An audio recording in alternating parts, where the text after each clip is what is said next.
सबने मिलकर के श्री भगवान को विनय पूर्वक आर्त भाव से पुकारा।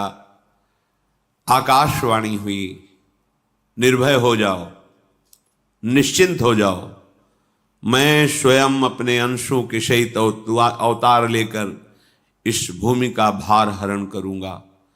तुम सब बड़े बड़े जो देवता हो, जाओ हमारी लीला में सुख लेने के लिए सब ऋक्ष वानर आदि का रूप धारण करो। ब्रह्मा जी, महादेव जी, बड़े बड़े ईश्वर कोटि के लोकपाल बहुत प्रसन्न हुए, क्योंकि भगवद वाणी सत्य है, त्रिकाल सत्य है। सबको विश्वास हो गया कि अब मारा तो जाएगा ये महासुर, जिसको लगता था कोई ना मंत्र के द्वारा मार सकता है ना अस्त्र के द्वारा मार सकता है। स्वयं श्री भगवान पधार रहे।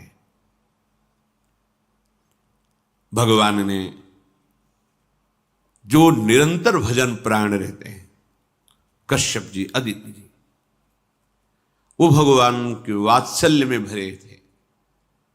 प्रभु जब प्रकट हुए तो उनसे कहा, मुझे आप जैसा पुत्र चाहिए। प्रभु ने कहा कि मेरे जैसा तो मैं ही हूं, अद्वितीय हूं, दूसरा कोई है नहीं, मैं ही अवतरित होऊंगा।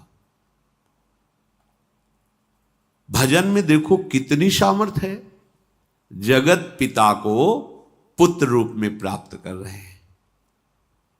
वही चक्रवर्ती सम्राट अवधपुरी के नरेश महाराज दशरथ जी के रूप में, जिनके महामहिम अद्भुत सौभाग्य प्राप्त करने वाली तीन ये रानियां, श्री कौशल्या जी, श्री कैकेयी जी, श्री सुमित्रा जी।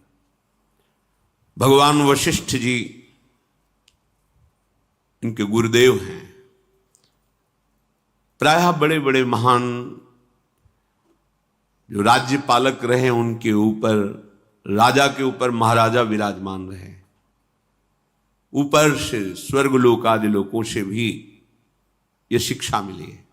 देवराजेंद्र तो भगवान बृहस्पति, दैत्यराज बलि तो भगवान शुक्राचार्य, जनक जी तो सदानंद जी महाराज, दशरथ जी तो वशिष्ठ जी महाराज।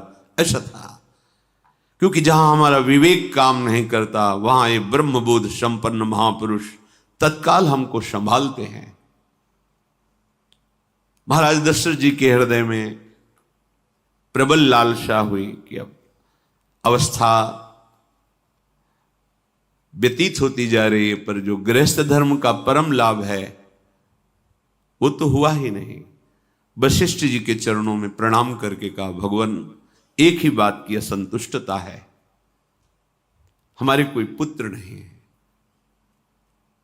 वशिष्ठ जी ध्यानस्थ हुए, ध्यान में देखा और उनका, तुम्हारा जैसा सौभाग्य अन्य का किसी का नहीं हो सकता। तुम्हारे यहां स्वयं सच्चिदानंद भगवान श्री हरि अपने अंशों के साथ अवतरित हो रहे। श्रृंगी ऋषि को बुलाया गया, पुत्रष्टि यज्ञ करी, उसमें साक्षात भगवान अग्निदेव प्रकट होकर के खीर दिया और कहा अपनी रानियों को पवा दीजिए। वशिष्ठ जी की आज्ञा के अनुसार उस खीर को दो भाग में किया। प्रथम भाग श्री कौशल्या जी को दिया, जो दूसरा भाग था उसके दो भाग किए, उसका एक भाग कैकेयी जी को भी किया। अब जो एक भाग बचा उसके दो भाग किए और वशिष्ठ जी की आज्ञा के अनुसार एक माता कौशल्या जी को, एक कैकेयी जी को दिया। उन्होंने अपने हाथ से सुमित्रा जी को दिया। तो सुमित्रा जी के गर्भ से लक्ष्मण और शत्रुघ्न, कौशल्या जी ने जो भाग दिया उससे लक्ष्मण जी प्रकट हुए, जो रामचरण अनुरागी, अद्भुत अद्भुत हरि प्रेमी। शत्रुघ्न जी भरत चरणों का आश्रय लिए हुए राम जी का सेवन करते। बड़ा रहस्य है, कितनी मर्यादा है। गुरु की आज्ञा से जहां जैसा विधान होना चाहिए वैसा, तो उस बड़ा मंगल शुरू। ये महामहिम जगत पावन करने वाली माताएं मानो अपने गर्भ में अखिल ब्रह्मांडों के स्वामी को धारण किए हुए हैं, जिनके गर्भ में अनंत ब्रह्मांड वास करते हैं, उन प्रभु को अपने गर्भ में धारण करने का अनुभव कर रहे हैं। महाराज दशरथ बहुत प्रसन्न है। ये जीवन का परम लाभ है। प्रभु हमारे कोई भी हो, माता पिता भाई बंधु सखा पति प्रीतम पुत्र, कुछ भी, ये तो ऐसे करुणामय कोई भाव रख लो और गाढ़ भाव कर लो तो आपको अनुभव कराने लगेंगे। जिस भाव से आप देखोगे कैसा सुख महाराज दशरथ जी को हो रहा होगा, जिनको गुरुदेव से पता है कि स्वयं भगवान पधार रहे।